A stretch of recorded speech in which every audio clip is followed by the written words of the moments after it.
वालेकुम वरहमतुल्लाहि वबरकातुहू। Dear students, नए क्लास के साथ आपकी खिदमत में हाज़िर है। उम्मीद है आप सब ठीक होंगे, खैरियत से होंगे, अल्लाह आपको सलामत रखे। तो चलिए अपनी क्लास की तरफ बढ़ते हैं। अच्छा, तो चलिए स्टार्ट करते हैं। तारीख़ लिखते हैं पहले, ठीक है।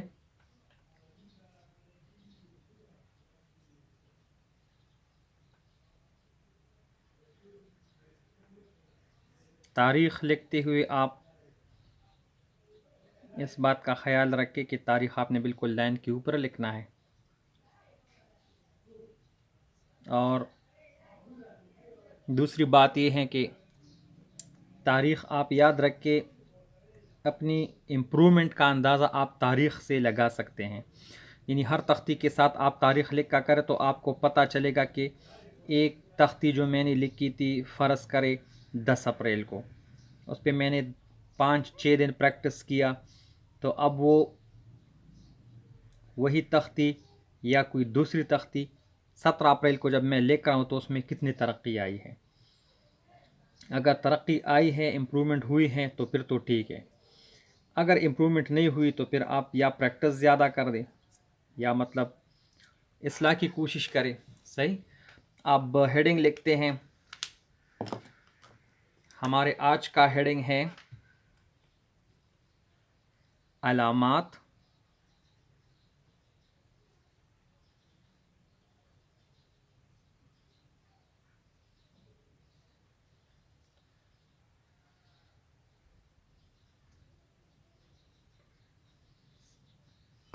या और आराब।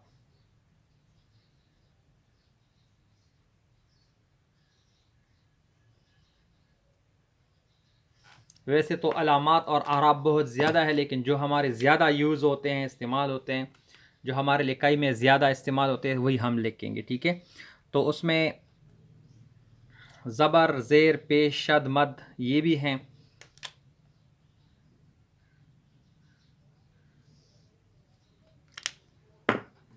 आपके नोटबुक में जो लाइन है आप उसी को भी यूज़ कर सकते हैं, ठीक है। ये ज़बर ऐसे, ज़ेर,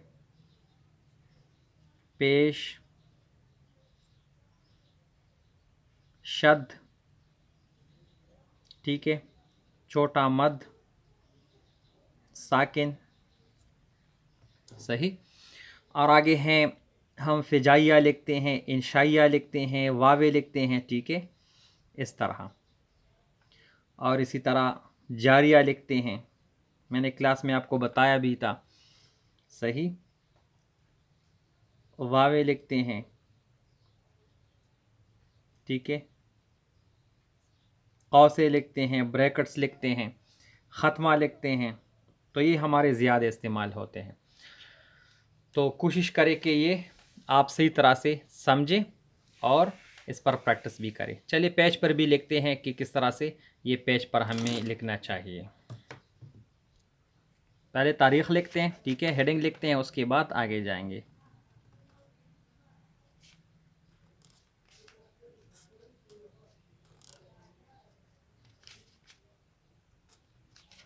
सत्रह अप्रैल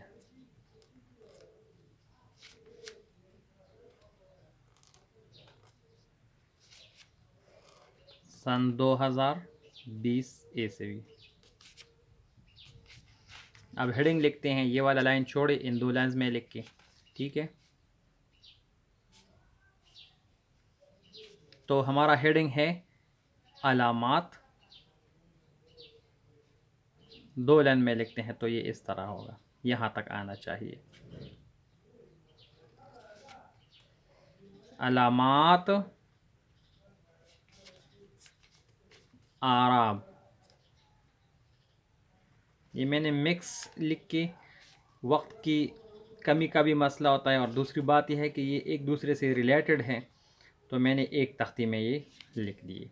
सही।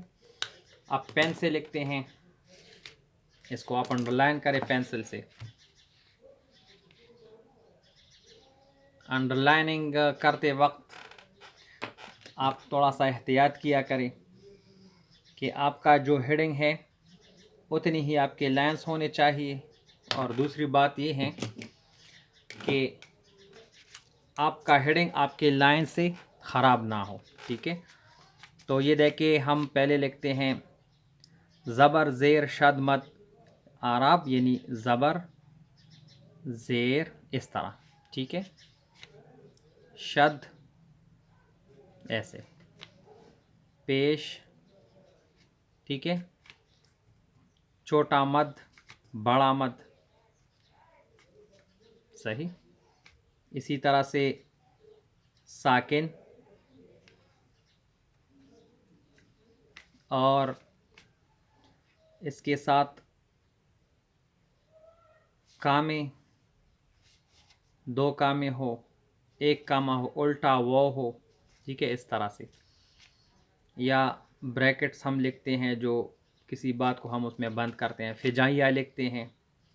ठीक है, जारिया लिखते हैं, इंशाइया लिखते हैं, ख़त्मा लिखते हैं। तो ये इस तरह से आप इसकी एक तख्ती लिख के और इस पर ज़्यादा से ज़्यादा प्रैक्टिस करें, ताकि आप जब लिखाई के दरमियान ये लिखते हो तो आपके लिए कोई मसला नहीं होगा। उम्मीद है आपको फ़ायदा हो गया होगा इस क्लास में भी। तो अपना ख़याल रखिए, सफाई का ख़याल रखिए, घर में रहिए, हमें भी दुआ में याद रखिए और प्रैक्टिस करते रहें। जो आपके ऐसे आ रहा है कि जिससे हमें और दूसरे बच्चों को फ़ायदा होता है, तो उनसे हमें आगाह करते जाएं कमेंट्स में। ठीक है, अस्सलाम वालेकुम।